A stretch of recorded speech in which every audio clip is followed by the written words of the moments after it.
Personil Satuan Reserse Kriminal Polres Aceh Singkil berhasil tangkap tersangka kasus penganiayaan yang menyebabkan kematian.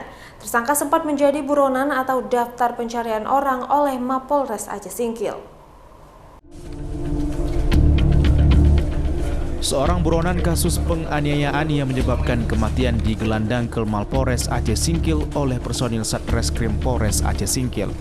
Perbuatan tersangka dilakukan pada bulan November tahun 2022 lalu dan sempat melarikan diri ke sejumlah provinsi lain termasuk Sumatera Utara dan Sumatera Barat.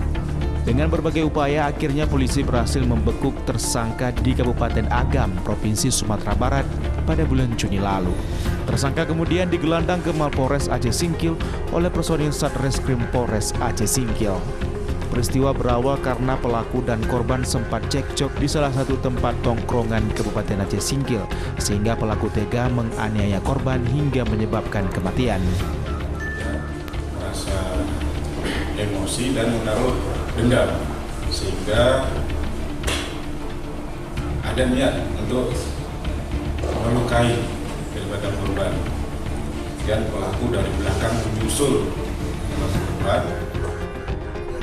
Ia menyebut pengejaran sempat terkendala lantaran dalam pelariannya tersangka selalu berpindah-pindah sehingga petugas harus bekerja ekstra. Akibat perbuatannya, tersangka saat ini harus mendekam di sel tahanan Polres Aceh Singkil dan diancam dengan pasal 338, JO pasal 352 ayat 3 KUHP.